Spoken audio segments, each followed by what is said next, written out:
बंदो गुरुपद कंज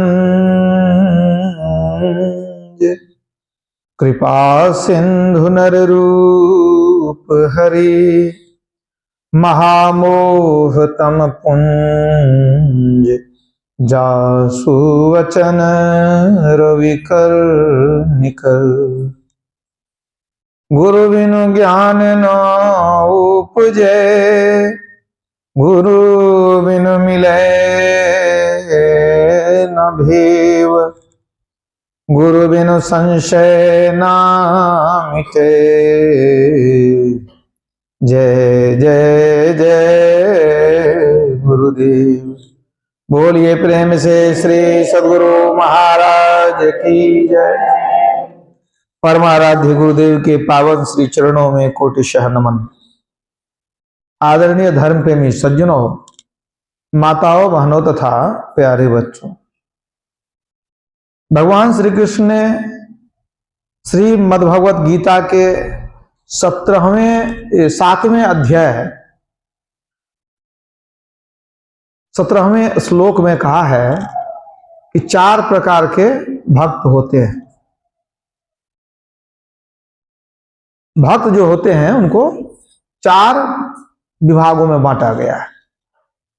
एक होते हैं अर्थार्थी, दूसरे हैं आर्त, तीसरे हैं जिज्ञासु और चौथे हैं ज्ञानी।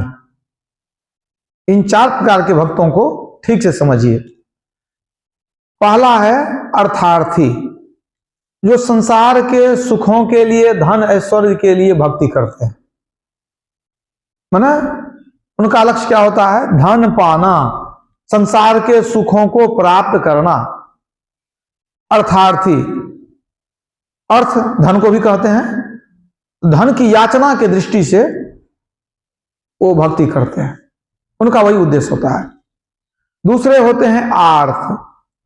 आर्थ का मतलब होता है किसी बहुत बड़े संकट में पड़ा हुआ व्यक्ति जब प्रभु को पुकारता है, याद करता है, भक्ति करता है।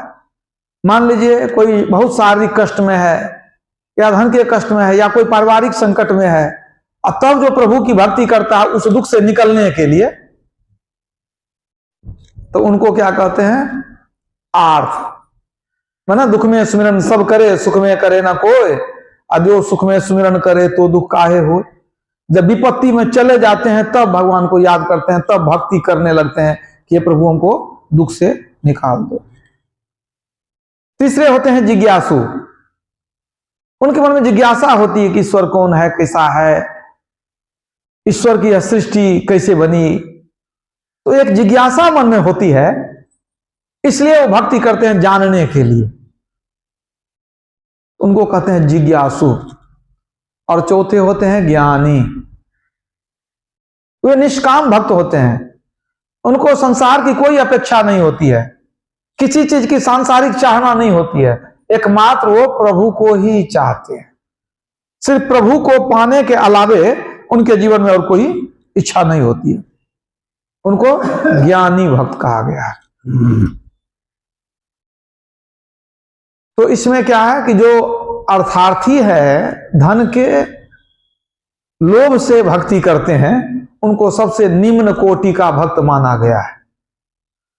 उससे उच्च श्रेणी में रखा गया है आर्त, जो दुख में पड़े हैं तो दुख से निकलने के लिए प्रभु को याद करते हैं। और आर्त से भी श्रेष्ठ माना गया है जिज्ञासु को, जो प्रभु को, सृष्टि को जानने की इच्छा से भक्ति करते हैं। जिज्ञासु, उनको श्रेष्ठ माना गया है, अर्थार्थी से भी और आर्त से भी। लेकिन जो ज्ञानी है उनको सर्वश्रेष्ठ माना गया। जो ज्ञानी है, जिनके हृदय में ईश्वर के अलावे कोई चाहना नहीं है, सिर्फ एकमात्र ईश्वर ही चाहिए, इसीलिए वो भक्ति करते हैं। ऐसे जो निष्काम भक्त हैं वो सर्वश्रेष्ठ कोटि के भक्त होते हैं। भगवान श्री कृष्ण ने कहा जो ज्ञानी भक्त है वो हमारी आत्मा ही है, वो हमारी आत्मा की तरह हमारा प्रिय है। तो आज इस संसार में अधिकांशतः देखेंगे आप, कौन भक्त मिलेंगे? अधिकांश मिलेंगे अर्थार्थी। और धन हो जाए, और धन हो जाए, इसीलिए यहां वहां पूजा पाठ करके फिरते हैं। वो भी भक्त हैं, सबसे निकृष्ट निम्न कोटि के भक्त हैं। और उससे ऊपर जब दुख में चले गए तब प्रभु को याद करते हैं, वरना कौन प्रभु को याद करता है। तो ये दोनों एक तरह से निम्न कोटि के भक्त हैं। तो किसी जमाने में ऐसे ही एक भक्त थे अर्थार्थी, बहुत धनी होने का मन में था उनको। तो सोचते थे किसी तरह यदि पारसमणि मिल जाता तब हमको धन मांगेंगे, कितना मांगेंगे, एक सीमा होगी। यदि पारसमणि ही मिल जाए तब तो लोहा में सटाए सोना बनते गया, तो सबसे अच्छा ही रहेगा। इसी कारण बेचारे बहुत कष्ट उठाए, घर द्वार छोड़ करके चले गए जंगल में, भगवान शिव की आराधना करने लगे। बहुत दिनों तक तपस्या करते रहे कि कभी भगवान प्रसन्न होंगे या कहीं पारसमणि दे दिए हमारा सब संकट दूर हो जाएगा। बहुत दिन जब तपस्या किए तब अंततः भगवान शिव प्रसन्न हो गए। आकाशवाणी हुई कि मांगो तो क्या मांगना चाहता है। कहा प्रभु हमको पारसमणि दे दीजिए और हमको कुछ नहीं चाहिए। कहा बड़ी अच्छी बात है, तुमको पारसमणि मिल जाएगी, तो तुमको उसके लिए कष्ट उठाना पड़ेगा। ऐसा करो तुम व्रज चले जाओ। व्रज में एक महात्मा है, उनका नाम है सनातन गोस्वामी। उनसे जाकर के मिलो, उनके पास पारसमणि है, और उनसे जाके निवेदन करना कि हमको प्रभु पारसमणि दे दीजिए, वहां से तुमको प्राप्त हो जाएगा। बहुत प्रसन्न हुआ कि कम से कम पता तो चल गया। बेचारे पैदल ही चल दिए, जाने का कोई साधन भी नहीं था। कुछ देखने नहीं लगे, शरीर को कष्ट होगा, कितना दिन में पहुंचेंगे। चलते चलते व्रज चले गए, वहां खोजना शुरू किए कि कोई महात्मा जी हैं सनातन गोस्वामी। खोजते खोजते सोचे कि पारसमणि देंगे तो वो तो बहुत धनी होंगे, उनके पास तो बहुत कुछ होगा। जब पारसमणि उनके पास आए तो खोजते खोजते पहुंचे तो पता चल गया कि हाँ अमुक जगह कुटिया में रहते हैं। और जब नजदीक गए तो देखते हैं टूटी फूटी झोपड़ी है, एक महात्मा जी बैठे, जाके प्रणाम किए, आप ही सनातन गोस्वामी है? कहा हम ही हैं। देखा कि फटा कपड़ा पहने हैं, खाने पीने की कोई व्यवस्था नहीं, मकान भी टूटा फूटा है, इनके पास कैसे पारसमणि होगा। भगवान ने क्या कहाँ भेज दिया हमको, कहीं गलत आदमी तो नहीं है, कहीं दूसरा होगा। फिर सोचे नहीं भगवान भेजे हैं तो पूछ लेते हैं कहीं इनके पास पारसमणि है कि नहीं है। आखिर भगवान पर तो विश्वास करना पड़ेगा, इतना दिन तपस्या की है तब मिला है। तो पूछा कि महाराज जी आपके पास पारसमणि है? कहा है तो जरूर, लेकिन हम तो कहा कहाँ है? कहा नहीं हम रखे नहीं है, हम देखे हैं। कहाँ है? मालूम है हमको। कहा तो बता दीजिए ना कहाँ है। कहा अरे क्या कहें, कुछ दिन पहले जा रहे थे जमुना किनारे स्नान करने, वहीं हमको मिल गया पारसमणि, नदी किनारे बगल में मिल गया। तो हम क्या किए? कहा था क्या कहाँ है बताइए ना। कहा उसको मिट्टी से हम झांप दिए, छुए भी नहीं, मिट्टी से झांप दिए। कौन आफत में पड़ता है, धन जो है जी का जंजाल है, उसके कारण लोग लड़ेगा झगड़ेगा, कौन उठाएगा कौन देखेगा, मारपीट करेगा। इससे बढ़िया उसको हम अच्छी तरह झांप दिए, कोई समस्या उत्पन्न नहीं हो जाए। तो जब झांप दिए तो वहीं पड़ा होगा, तो तुम एक काम करो, तुम चले जाओ वहां, ठीक ठीक बता देते हैं तुमको, जाके वहां से निकाल लेना। मिट्टी को खोदेगा, खोदते खोदते तुमको प्राप्त हो जाएगा। अब वो भक्त गया यमुना जी के नजदीक में जहां बताया गया था, उस जगह पर मिट्टी खोदना शुरू किया। खोदते खोदते पारस मिल गया। अब मिल गया तो बहुत खुशी हुई, बहुत आनंद, इतने दिनों की तपस्या पूरी हो गई। अच्छा देख लेते ही पारस ही है कि कोई दूसरा पत्थर है। और संग में कुछ लोहा था, उसको सटा के देखा सोना बन गया। अब तो खुशी से वो विह्वल हो गया, बस वहीं से उलिया बढ़िया से लपेट करके उसको चल दिया। कुछ दूर जब चला अपने घर के तरफ, तब याद पड़ा कि हाँ हमको तो मिल तो गया, लेकिन महात्मा जी को तो कुछ बताए नहीं। लेकिन एक बात और है, ऐसा दुर्लभ चीज हमको जो मिल गया, यह तो महात्मा जी को पहले से प्राप्त था, महात्मा जी ने झांप के रखे थे। और जब उनको प्राप्त था तो उसको लेने घर ले जाने की बात कौन कहे, वो हाथ से छुए भी नहीं, मिट्टी से झांप के चले गए थे। इसका क्या मतलब हुआ? इसका मतलब ये जो हमको धन मिला है, इससे कोई बहुत बड़ा धन उनको पहले से प्राप्त है, तब न इस धन की अवहेलना कर दिए, वो देखने तक नहीं गए कभी, है कि नहीं है? इसका मतलब हम जो धन के लिए इतनी तपस्या किए, तो हमसे बड़ा धन तो इसका मतलब उनके पास है, इसलिए उसके तरफ देखे भी नहीं कभी। तब तो हम घाटे में रह जाएंगे। तो क्यों ना हम चल करके पहले पूछ लें उनको कि भाई आपके पास इससे कौन बड़ा धन है कि नहीं है, कुछ बताइए। तो जाकर के फिर लौट के आया। महात्मा जी ने कहा तू लौट के आ गया, तुमको मिला नहीं? कहा नहीं, मिल गया। तो तेरा काम हो गया, लेके जाओ घर तुम। कहा नहीं महाराज, एक बात मन में जिज्ञासा हो गई इसलिए लौट के आपके पास आए। कहा पूछो क्या कहना है। तो भक्त कहता है महाराज जी, इतना कीमती चीज जिसके लिए लोग जान देता है, कितना तपस्या की, बहुत दिन तपस्या के तब हमको मिला था। आपको सहज में प्राप्त था, लेकिन आप कभी उलट के देखने नहीं गए हैं। इसका मतलब आपके पास कोई क्या इससे भी बड़ा धन है क्या? कहा वो तो है। कहा तो महाराज बता दीजिए ना क्या है। कहा तो प्राप्त करना चाहोगे? कहा प्राप्त करना चाहेंगे। कबीर काया समुद्र है, अंत न पावे कोई, मृतक होए के जो रहे मानिक पर के सोए। ये क्या? ये तो सोना बनाएगा। बहुत कीमती रत्न मानिक हमारे पास, जितना लो उतना है। तो कहा महाराज कैसे मिलेगा उसको? कहा वो तब मिलेगा जब ये नहीं मिलेगा। कहा क्या मतलब? कहा इसको फेंक करके आएगा। कहा फेंकना पड़ेगा। कहा इसको उठा के ले जाओ और जमुना जी के अंदर में फेंक देना। आप तू बगल में कहीं रखेगा, फिर जाके खोजेगा तुम उसको। तू यदि इससे कीमती धन लेना है तो जमुना जी के बीच धार में फेंक करके तू आएगा, तब हम तुमको इससे बड़ा धन देंगे। कहा महाराज फेंक करके आएंगे हम, बहुत दिन से हम धन के खोज में हैं, तो और बड़ा धन क्यों नहीं लेंगे हम। कहा जब फेंके वो गया जमुना जी के धार में, उसको फेंक करके आ गया, शरणागत हो गया।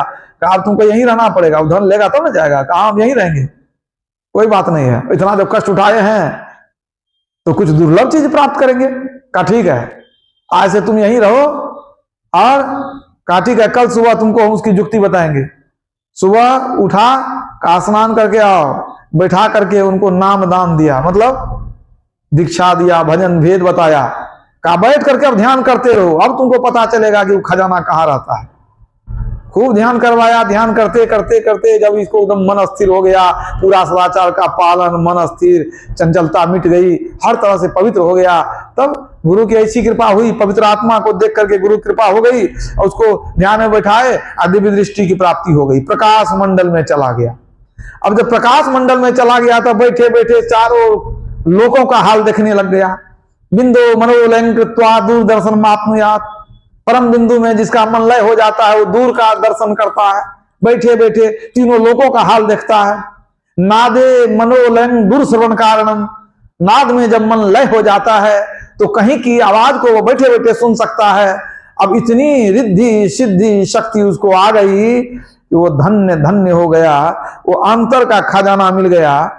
लाल लाल जो सब कोई कहे, सबकी गांठी लाल, गांठी खोल के परखे नाही तासे भयो कंगाल। तो धन्य धन्य हो गया। अब कहे लौट करके कहीं जाएगा दूसरे धन के पीछे। चाह गई चिंता मिटी मनवा में परवाह, जिनको कछु न चाहिए सोई साहंसाह। तो संत के पास क्या खजाना है, ऐसा क्या है? बड़े बड़े राजा महाराजा सर झुकाते हैं, और संत के पास ऐसा क्या है कि जिस धन के पीछे लोग पागल हैं, एक दूसरे की हत्या करते फिरते हैं, उस धन को वो वमन के समान त्याग देते हैं। जो विषया संतन तजे मूढ़ता ही लिपटात, जो नर डारे वमन करी स्वान स्वाद सौ खात। जिस विषय को संत लोग त्याग देते हैं वमन के समान, साधारण मनुष्य स्वान यानी कुत्ते के समान उसी वमन को मन कै जो कर देते हैं, कोई उसको देखने नहीं जाते हैं, वमन कै को कहते हैं। तो जैसे कोई व्यक्ति कै कर देता है तो वह उसको देखता नहीं है, लेकिन कुत्ता उसको खाने के लिए झपटते रहता है, उसी तरह संत लोग जिस विषय को त्याग देते हैं, साधारण लोग उसी के लिए लड़ते हैं, मरते हैं, कटते हैं। राम विमल रस औषधि रहत संत के पास, लक्ष्मीपति अनुपान से करत व्याधि सब नाश। दैहिक दैविक भौतिक मानसिक सारे कष्टों का निवारण हो जाता है, संत के पास ऐसी जड़ी होती है। इसलिए कबीर साहब कहते हैं, सुख देवें दुख को हरें, करें पाप सब अंत, कह कबीर जब वे मिले परम स्नेही संत। संसार में परम स्नेही एकमात्र संत होते हैं। याद रखिए, आपके परिवार में, समाज में जो भी आपके रिश्ते नाते हैं, सब में स्वार्थ जुड़ा हुआ है। स्वार्थ खत्म हो जाएगा तो संबंध में वो गर्मी नहीं रहती, वो गहराई नहीं रहती, है कि नहीं? पति को पत्नी से, पत्नी को पति से, जब तक स्वार्थ पूरा होता रहता है तब तक तो इतना प्रेम जिसका कोई वर्णन नहीं। लेकिन जिस दिन स्वार्थ पूरा नहीं होता है उसके बाद क्या होता है? रास्ता अलग हो जाता है। प्रीतम जान लेहू मन माही, अपने सुख से सब कोई बांधे कोई काहू को नाही। नानक साहब कहते हैं सब सुख से बंधे हुए हैं, लेकिन परम स्नेही कौन है? संत लोग हैं। आप उनका अपकार भी करिए फिर भी आपका उपकार करेंगे, इसलिए संत विलक्षण है। संसार में क्या होता है, जिनको आप कुछ दीजिएगा वो आपको भी देंगे, है कि नहीं? जिसका उपकार आप कीजिएगा आपका भी वो करेंगे। तो उसको प्रेम नहीं कहते हैं, ये व्यापार है, हम आपसे करते हैं आप हमको भी कीजिए, ये व्यापार लेन देन। लेकिन सच्चा प्रेम एकांगी होता है, वो सिर्फ देना जानता है, लेना नहीं जानता है। सच्चा प्रेम क्या है? हम आपको सुख देते रहेंगे चाहे आप हमको कितना भी दुख दीजिए, ये है सच्चा प्रेम। अगर ऐसा प्रेम कर सकते हैं तो करिए, इसको प्रेम कहते हैं। और जब ये हुआ कि हम भी करते हैं आप भी करिए, तो तब तो व्यापार हुआ कि हम कुछ देते हैं आप भी हमको कुछ दीजिए। तो सच्चा प्रेम कौन करते हैं? संत लोग करते हैं। विश्व उपकार हित व्यग्रचित सर्वदा, संसार के उपकार के लिए हमेशा व्याकुल रहते हैं। तो एक संत ही है परम स्नेही संत। कबीर साहब कहते हैं जब परम स्नेही संत मिल जाएंगे तो सुख देते हैं, दुख को हरते हैं, करें पाप सब अंत, पाप से हमको छुड़ा देते हैं। पाप करेंगे तो दुख तो हमको भोगना पड़ेगा ना। वो धीरे धीरे समझा देते हैं कि ये पाप कितना भयानक है, इसका परिणाम कितना खराब हो सकता है, तो धीरे धीरे पाप को छोड़ देते हैं। बूंद आघात सहत गिरी कैसे, खल के बचन कुटिल जह संत सहज से। क्या कहते हैं? बूंद आघात सहत गिरी कैसे, जैसे वर्षा के बूंद की चोट को पर्वत सहते रहता है, उसी तरह संत लोग खल के वचन को सहते रहते हैं। दुष्ट दो चार गाली देकर चले जाए, वो गाली का प्रत्युत्तर नहीं देते हैं, वो सब सुन लेते हैं। भगवान बुद्ध को एक व्यक्ति बहुत गाली देता था रोज, लेकिन ये मुस्कुराते हुए चले जाते थे। तो एक दिन उसको नहीं रहा गया, इतनी गाली देते हैं, मुस्कुराते हुए चले जाते हैं। कहा महाराज आपको इतनी गाली देते हैं, बेइज्जती करते हैं, तो आपको कुछ फर्क नहीं पड़ता? कहा तुम देता है, मान लो अगर तुमको कोई सामान कोई ला करके दे और तुमको उसकी जरूरत नहीं हो, तब क्या होगा? कहा जरूरत नहीं हो तो नहीं लेंगे। तो कहा नहीं लेगा तो फिर किसके पास रहेगा? कहा जिसका है उसी के पास रहेगा। कहा सही सीधी बात है। अब तुम हमको गाली देता है, हम गाली नहीं लेते हैं, तो सारी गाली तेरे ही पास रहती है, हमारा क्या बिगड़ा उसमें? हम लिए ही नहीं, इसीलिए हमको क्या फर्क पड़ता है? तुम मुंह खराब किया, समय खराब किया, हमारा क्या गया? तो वही बात है। तो खल के वचन संत सह जैसे, संत दुष्टों के वचन को सहते हैं, उसके माना कष्ट को हर तरह से सहते हैं। संत को कितना कष्ट दिया गया, आप याद कीजिए संतों के जीवन को। शम्स तबरेज के शरीर से खाल खींच लिया गया जिंदे में, पलटू साहब को जीते जी आग में झोंक दिया गया, मंसूर हल्लाज का हाथ पैर सिर आदि काट दिया गया, गुरु तेग बहादुर का सर कलम कर दिया गया, बंडा बैरागी को मुसलमान लोगों ने गरम तावे पर लिटा करके मांस पक जाए तो नोच लेता था शरीर से जिंदे में, मीराबाई को जहर का प्याला दिया गया। गिनती नहीं है संतों को कितना कष्ट दिया गया। ईसा मसीह के हाथ पैर पर कील ठोक दिया गया, लेकिन फिर भी उन्होंने बद्दुआ नहीं दी। किसी संत ने यह नहीं कहा कि प्रभु इसका नाश हो जाए। उनको क्या मालूम आपको, उनको तो दिव्य दृष्टि की प्राप्ति, वहां खोल दें तो शिव जी की तरह सबको जला खाक कर सकते हैं। शिव जी ने तीसरा नेत्र खोल करके कामदेव को जला दिया, और संत लोग को तो सहज में प्राप्त है वो तीसरा नेत्र। तीसरा के बाद चौथा नेत्र भी उनको प्राप्त है, वो तो आत्म दृष्टि तक प्राप्त है उनको। वो तो साक्षात ब्रह्म के अवतार है, वो जो सिर्फ चाह लेंगे तो क्या से क्या हो जाएगा। लेकिन संत किसी को दुख नहीं देते। हाँ, संत को दुख देने वाले को दुख परमात्मा देते हैं, परमात्मा दंड दे देते हैं। तो संत परम सहनशील होते हैं, कितना भी कष्ट दीजिए फिर भी आपका वो उपकार ही चाहेंगे, आपका अपकार नहीं चाह सकते। ऐसे होते हैं संत।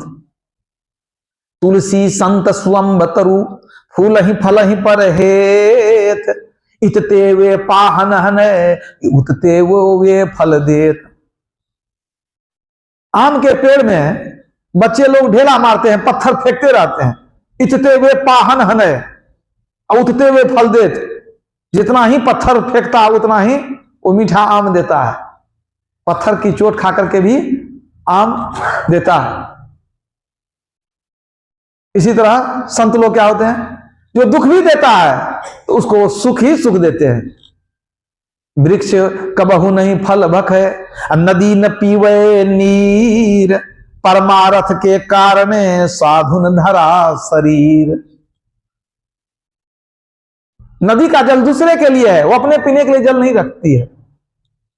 वृक्ष अपने फल को अपने नहीं खाता है, परोपकार के लिए वो जो फल उसको लगता है, फल देता है दूसरे के लिए। उसी तरह परमारथ के कारण साधुन धरा शरीर। संत लोग इस जगत के कल्याण के लिए आते हैं, जगत के उद्धार के लिए आते हैं। पलटू तीरथ को चला, अब बीच ही मिल गए संत, एक मुक्ति के खोजते मिल गई मुक्ति अनंत। संत के चरण में अनंत मुक्ति का भंडार है। पलटू साहब कहते हैं मैं तीर्थ जा रहा था, संत मिल गए, तो संत के चरण में सब तीर्थ वही है। संत के चरण में ही सब तीर्थ है। साधना दर्शनं पुण्यं तीर्थभूता ही साधवा, तीर्थं फलति कालेन सद्यः साधु समागमः। साधु संतों के दर्शन से पुण्य होता है। साधु संत लोग तीर्थ रूप होते हैं। बाहर का तीर्थ जो है वो कालांतर में फल देता है, लेकिन साधु संत रूपी तीर्थ तत्काल फल देता है। सद्यः साधु समागम, तत्काल फल क्या देता है? मज्जन फल देखिए तत्काला, काक हो ही पिक बक उमराला। सत्संग सुनते सुनते जब कौआ के तरह कोयल हो जाता है, कटु बोलने वाला भी मधुरभाषी हो जाता है, और मांसाहारी भी शाकाहारी हो जाता है, जैसे बगुला हंस हो गया। समझ लीजिए। विधि हरिहर कवि को विद्वानी, कहत साधु महिमा सकुचानी। विधि हरिहरि कवि को विद्वानी, ब्रह्मा विष्णु महेश कवि पंडित और सरस्वती, ये भी सच्चे साधु की महिमा गाने में संकोच करते हैं, नहीं गा सकते हैं, गा करके अंत कर ही नहीं सकते हैं, क्योंकि वे गुण के खान होते हैं। पर उपकार वचन मन काया, संत सहज स्वभाव खगराया। मन वचन कर्म से सदा वो परोपकार में लगे रहते हैं। सरदा तप निशि शशि अपहरई, संत दरस जिमि पातक टरई। शरद ऋतु में जैसे रात्रि के समय चंद्रमा उष्मा का शोषण कर लेता है, उसी तरह जो सच्चे संत हैं उनके दर्शन से पाप टल जाते हैं। संत दरस जिमि पातक टरई, संत के दर्शन से पाप टल जाते हैं। ये नहीं सोचिएगा कि पाप नष्ट हो जाते हैं, पाप नष्ट नहीं हो जाते, लेकिन पाप टल जाते हैं। तो संतों के संगत में रहेंगे तो पाप टलता रहेगा, और कुसंग में जाएंगे तो सब पाप फिर से आ जाएगा। तब आप कहेंगे तो पाप नष्ट कैसे होगा? उसके लिए थोड़ा सा और मेहनत करना पड़ेगा, सिर्फ दर्शन से काम नहीं चलेगा। ये तो एक बात हुई कि संत का दर्शन किए तो ये लाभ हुआ, और आगे का लाभ चाहते हैं तब क्या होगा? जब द्रवहि दीन दयाल राघव, साधु संगति पाइए, जेहि दरस परस समागमादिक पाप राशि नसाइए। यहां क्या कहा गया? पाप राशि नसाइए, आपके पाप का नाश होगा। लेकिन क्या क्या बताया गया? जब द्रवहि दीन दयाल राघव साधु संगति पाइए। जब परमात्मा की विशेष कृपा होती है तब सच्चे साधु संत मिलते हैं, उनका दर्शन होता है, तब साधु संत मिलते हैं। अब मिल जाने के बाद जही दरस परस समागम आदिक, तब पाप राशि नसाइए। माने 4 चरण है। दरस दर्शन करेंगे, परस प्रणाम करेंगे, समागम उनका संग करेंगे, आदिक संग करने के बाद आदिक, आदि कह के छोड़ दिए, तुलसीदास जी। अब आदि क्या है, मतलब दर्शन किए, प्रणाम किए, उनकी संगति में रहे, फिर भी कुछ बाकी रह गया आदि। अगर वो भी आदि जो है उसको भी कर लेंगे तो पाप राशि न चाहिए। अब आपके मन में होगा आदि क्या है? आदि यह है कि संत जो बतलाएंगे वो आपको फिर करना पड़ेगा। पहले दर्शन कीजिए, प्रणाम कीजिए, उनकी संगति में जाइए, तो वो क्या बताएंगे आपको? वो कहेंगे सदाचार का पालन करो, जप ध्यान करो, यही 3 चीज कहेंगे वो। बस 3 चीज कर लेंगे तो पाप राशि नसाइए, सारे पाप समाप्त। तो 3 चीज करने से क्या होगा? सदाचार का पालन करेंगे तो जब ध्यान में बल मिलेगा, और जब ध्यान करेंगे तब क्या होगा? जब ध्यान से जब प्रकाश की प्राप्ति हो गई, अंदर में शब्द मिल गया, तो सारे पाप समाप्त। जब ही नाम प्रगट भया, अब भयो पाप सब नाश, अब जैसे चिनगी आग की पड़ी पुरानी घास। कबीर साहब कहते हैं ध्यान में अगर अंदर में नाम प्रकट हो जाए, परमात्मा की आवाज हो जाए, आप सुनने लग जाइए, तो भयो पाप सब नाश। जैसे सूखी हुई घास पर आग की चिंगारी लगने से जब जल करके समाप्त हो जाती है, उसी तरह से सारे पाप नाम के प्रकट होने से समाप्त हो जाते हैं। इसीलिए भगवान शिव ने पार्वती को समझाया था। जो ध्यान करते थे तो माता पार्वती पूछती थी कि भाई ध्यान की क्या महिमा है, क्या जरूरी है? तो भगवान शिव ने शिव संहिता में कहा, यह करोति सदा ध्यान माज्ञा पद्मस्य गोपितं पूर्वजन्म कृतं कर्म विनश्येद विरोधतः। हे पार्वती, जो आज्ञा चक्र में सदा गोपित करके ध्यान करते हैं, उनके पूर्वजन्म के सारे कर्म फल नष्ट हो जाते हैं, मैंने जो भी पाप है सब समाप्त। तो ये युक्ति कहां से मिलेगी? जब तक संत के शरण में नहीं जाएंगे, ये भेद मिलने वाला नहीं है कि कैसे हम अंदर चलेंगे, कि अपने पाप को समाप्त करेंगे, कि ब्रह्म ज्योति का दर्शन करेंगे, कि परमात्मा को पाएंगे। गुरु महाराज की वाणी है, भेद यह गुप्त, यह जो मन भक्ति का मार्ग है वह गुप्त है। भेद यह गुप्त, पाना किसी ग्रंथ से है असंभव। समझ लो किसी संत से, संत ही वो भेद बतला सकते हैं आपको, जिसके द्वारा जीव का कल्याण हो सकता है। तो संत क्या नहीं कर सकते? पलटू लिखा नसीब का, संत देत है फेर, सांच नहीं दिल आपना, तासे ला गए देर। हमारे बुरे किस्मत को बदल सकते हैं। तो एक तो संत के शरण में जाते नहीं है, और जाते भी हैं तो विश्वास नहीं है संत पर, सोचते हैं हमारे तरह ये भी मनुष्य है, आदमी है। यही दिक्कत है। जल पाषाण बोले नहीं, ना कछु पीवे खाय, अपलटू से वे संत को सब तीर्थ तरी जाए। सारे तीर्थ का फल संत के चरण में है। आप जिन तीर्थों में जाएं, कहीं भी जाएं, तो आप पता करेंगे जब उसके इतिहास का, उस स्थान के इतिहास का, तब पता चलेगा कि यह स्थान जो पवित्र क्यों है। किसी ऋषि संत महात्मा ने यहां तपस्या किया, इसलिए पवित्र है। आप कहीं भी जाइए, काशी जाइए, प्रयाग जाइए, वो जगह की क्या महत्ता है? अरे संतों ने वहां तपस्या किया है, इसलिए वो भूमि पवित्र हो गई है। मधेपुरा जिला में बहुत ही पुराना स्थान है सिंहेश्वर स्थान, जहां बहुत प्राचीन शिव मंदिर है। वहीं बगल में गमरिया है, जहां की पूज्यपाद संत श्री प्रहंज महाराज का जन्म स्थान है। तो पूज्यपाद संत श्री प्रहंज महाराज जाया करते थे वहां भी मंदिर में, अपने शुरुआती जीवन में, विद्यार्थी जीवन में कभी कभी पूजा करने। मैं भी जाता था कभी कभी, क्योंकि मेरा मैट्रिकुलेशन वहीं से हुआ है, सिंहेश्वर स्थान से। अब देखिए वो प्राचीन स्थान है सिंहेश्वर स्थान, उस इलाके में बहुत बड़ा तीर्थ स्थान है। वो तीर्थ कैसे बना? श्रृंगी ऋषि की तपोभूमि है वह।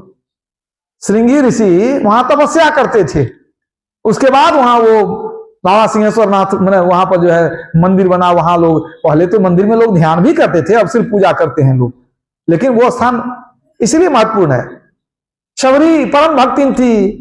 अब उसके स्थान पर चले जाइए छत्तीसगढ़, बिलासपुर से 65 किलोमीटर दूर छत्तीसगढ़ राज्य में, आज भी वो स्थान है, वहां भी मंदिर बना हुआ है, शबरी नारायण मंदिर बना हुआ है।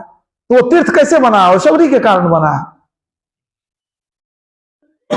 तो तीर्थ को पवित्र करने वाले तो संत लोग हैं, इसलिए संत के शरण में चले गए, सारे तीर्थ का फल आपको ही मिल गया। संत को त्याग दिए, सब तीर्थ आपका करना बेकार हो गया। सातपुरी हम देखिया, देखे चारों धाम, देखे चारों धाम सवन में पत्थर पानी, कर्मन के बस पड़ा मुक्ति की राह भुलानी, चलत चलत पग थके छीन भई अपनी काया, काम क्रोध नहीं मिटा बैठ कर खूब नहाया, ऊपर डारा धोए मैल दिल बीच समानी, पत्थर में गया भूल संत का मरम न जानी। पत्थर को पूजते रह गए, संत के महत्व को नहीं समझे। पत्थर में गया भूल संत का मरम न जानी, पलटू नाहक पची मुए। नाहक संसार में भटक करके बेकार ही बर्बाद हो गए, जीवन समाप्त हो गया। पलटू नाहक पची मुए, संतन में है नाम, सातपुरी हम देखिया, देखे चारों धाम। संतों के पास वो नाम है, जो नाम आपको नामी से मिला देगा। नाम को सुन लेंगे तो नामी के पास चले जाएंगे। इस माइक की आवाज को सुन लेंगे तो खोज के यहां आ जाएंगे। वो नाम को पकड़ा देंगे, कह देंगे भाई नाम को पकड़ो, नामी के पास चला जाओ। नामी कौन? परमात्मा। नाम का उद्गम नामी के पास से होता है। आ रही धुर से सदा तेरे बुलाने के लिए, परमात्मा की आवाज आ रही है। उस शब्द को पकड़ाते हैं तो शब्द को कैसे पकड़ाते हैं? पहले प्रकाश मंडल में ले जाएंगे, फिर शब्द को पकड़ाएंगे, फिर आपको परमात्मा से मिला देंगे। तब आप जानेंगे कि असली खजाना कहाँ है। उस खजाना को पा लेने के बाद कभी व्यक्ति कंगाल हो ही नहीं सकता, वो निहाल हो जाता है, वो मालो माल हो जाता है।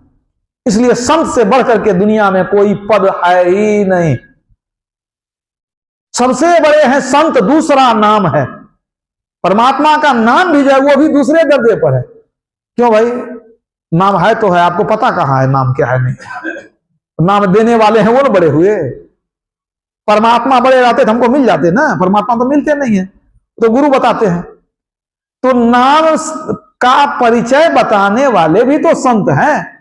इसलिए सबसे बड़े हैं संत, दूसरा नाम है। तीजे 10 अवतार, तिन्हें प्रणाम है। अवतार हैं तो उनको भी प्रणाम करते हैं, आदर करते हैं। ऐसा नहीं है कि हम भगवान का आदर नहीं करते हैं। हमसे जो भी श्रेष्ठ है सबका आदर करते हैं। और श्रेष्ठ एक ही तरह से नहीं होता, श्रेष्ठ कई तरह से होता है। आपसे बड़े कौन है? जो आपसे आयु में बड़े हैं वो भी आयु वृद्ध है कि नहीं। इसके बाद संबंध वृद्ध, संबंध में बड़े हैं। मान लो कोई आयु में बड़े हैं तो भी बड़े हुए, और संबंध में बड़े हैं, आयु में छोटे हो गए लेकिन संबंध में वो आपके चाचा लगते हैं, वो बड़े हुए। पद वृद्ध, उम्र में तो छोटे हैं लेकिन पद में ऊंचे हैं। कोई जिलाधिकारी है, बगल में एक वहां पर कोई है सिपाही, तो स्वाभाविक है कि उसका उम्र कम भी है फिर भी जिलाधिकारी बड़ा हो जाएगा, पद वृद्ध। लेकिन सबसे बड़ा होता है ज्ञान वृद्ध। ज्ञान वृद्ध जो होता है सबसे बड़ा माना जाता है। 14 वर्ष के संत ज्ञानेश्वर जो थे वो ज्ञान वृद्ध थे, और 1400 वर्ष के चांगदेव जी महाराज उनके शरण में जाकर के उनसे दीक्षा दिए, तो सबसे बड़ा ज्ञान वृद्ध माना जाता है। तो जो भी बड़े हैं हमसे, चाहे वो पद वृद्ध हो, संबंध वृद्ध हो, आयु वृद्ध हो, ज्ञान वृद्ध हो, सबका आदर करना चाहिए। और जो चारों में नहीं है, अगर हमसे छोटे हैं तो उनको प्यार देना चाहिए। तो वही बात है, सबका आदर करते हैं। तो वही कहते हैं तीजे 10 अवतार तिन्हें प्रणाम है। ब्रह्मा विष्णु महेश सकल अवतार है। अरे हाँ रे पलटू, सबके ऊपर संत मुकुट सरदार है। ब्रह्मा विष्णु महेश सबके सिर के मुकुट कौन है? संत हैं। संत को माथे पर रखते हैं, सिर के मुकुट हैं। भगवान राम ने स्वयं कह दिया। देखिए तुलसीदास जी की वाणी है, संत भगवंत अंतर निरंतर नहीं, किमपि मति विमल कह दास तुलसी। तुलसीदास विमल मति से कहता है कि संत और भगवान में कोई अंतर नहीं है। तुलसीदास जी संत थे तो उन्होंने कहा कि हम विमल मति से कहते हैं कि संत भगवान में अंतर नहीं है, तो वो तो कह दिए। इस हिसाब से संत और भगवान एक हुए। लेकिन भगवान को यह बात पसंद नहीं आई।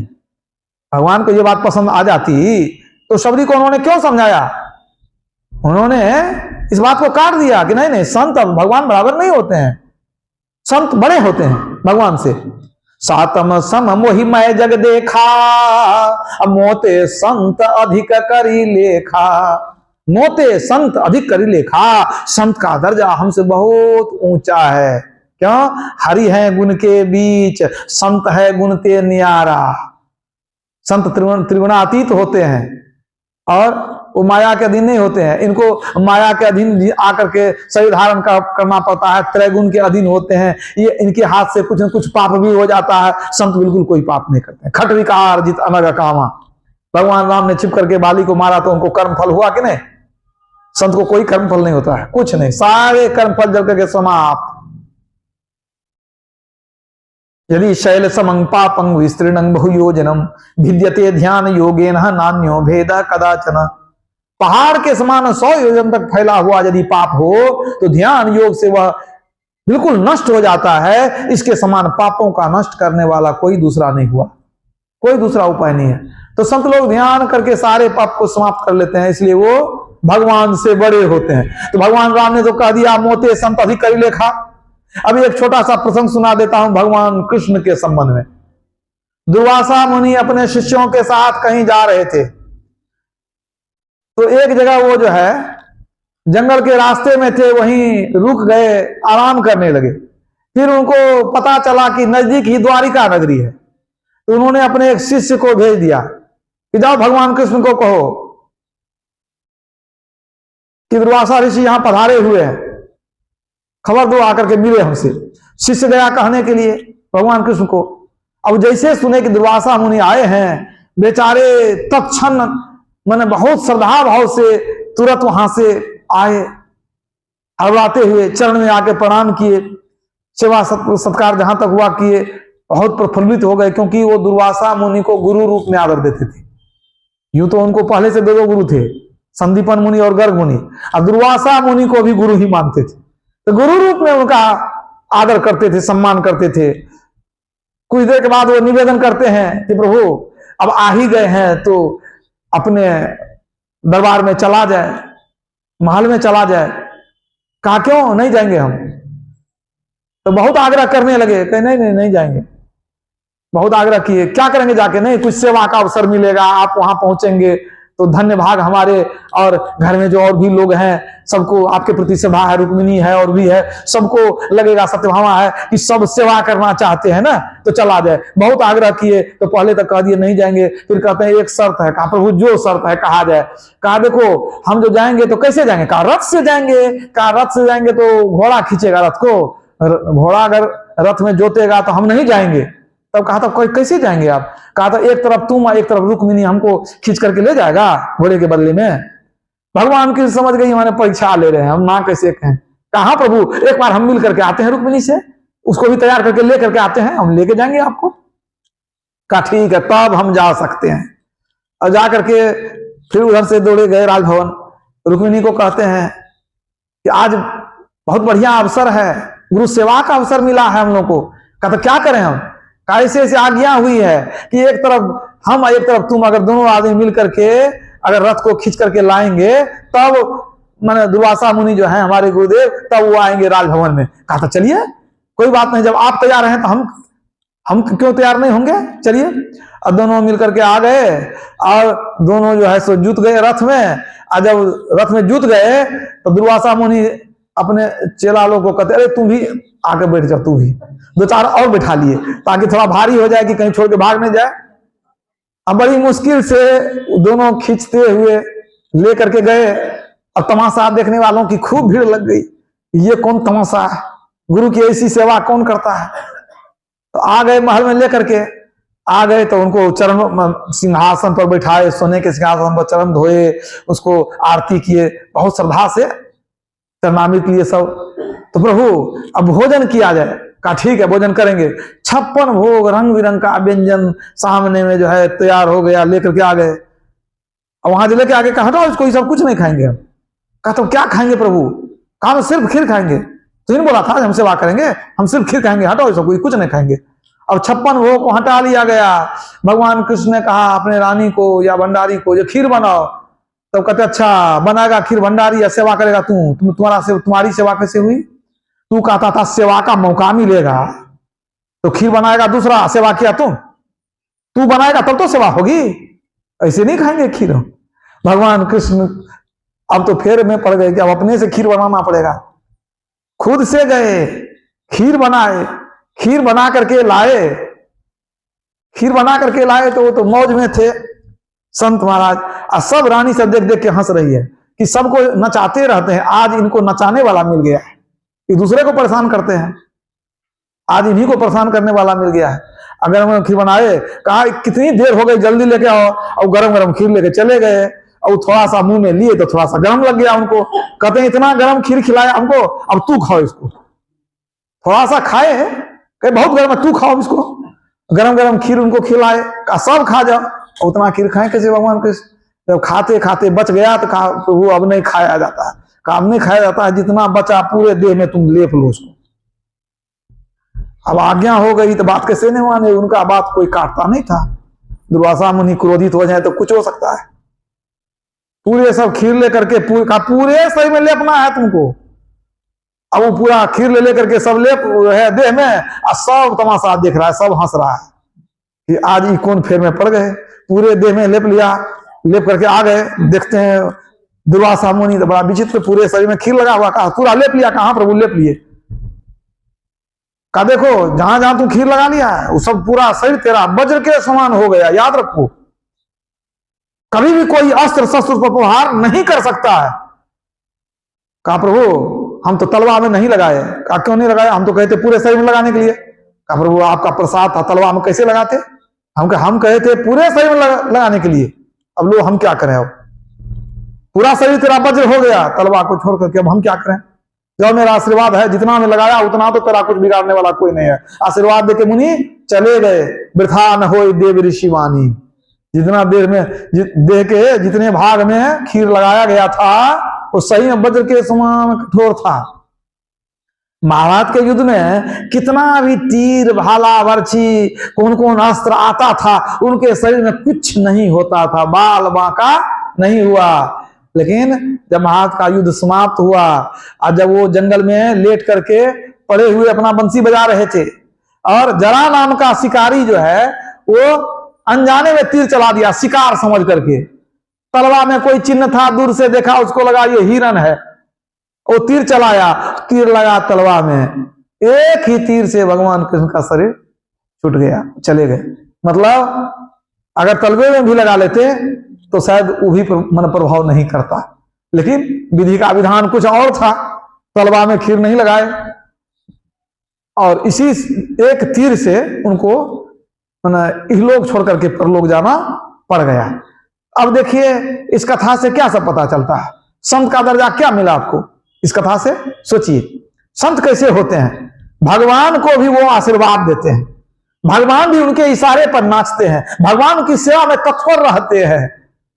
इसलिए सबसे बड़े कौन है? संत हैं, उनसे बड़े कोई नहीं है। पहले हम उन्हीं की भक्ति करें, उन्हीं को प्रसन्न कर लें, वो सब कुछ दे सकते हैं। पूज्यपाद संत महाराज कहते थे कि नहीं कुछ जान तो सेवा ठान। सेवा का क्या मतलब? भक्ति मन सेवा। संत की भक्ति करते हैं मतलब संत की सेवा करते हैं। आप सेवा करते हैं तो भक्ति ही करते हैं। नहीं कुछ जान तो सेवा ठान, तो सबसे पहली भक्ति संत की ही होती है, उसके बाद गुरु की होती है, तो परमात्मा को जानेंगे तो परमात्मा की भक्ति होगी। परमात्मा की भक्ति कैसे कर लीजिएगा जब तक गुरु कृपा नहीं होगी, संत की कृपा नहीं होगी। इसलिए पलटू साहब कहते हैं कि संत चरण को छोड़ के पूजत भूत बेताल मुए पर भूते होई, जेकर जेहवा जीव अंत को होई है सोई। देव पितर सब झूठ सकल यह मन की भरमना, यही भरम में पड़ा लगा है जीवन मरना। देवी देवताओं के पीछे लगे रहेंगे तो जन्म मरण में घूमते रहेंगे, यही भरम में पड़ा लगा है जीवन मरना। देवी देवा से ही परम पद किन्हू न पावा। देवी देवता की पूजा करके कोई मुक्ति में आज तक नहीं गया।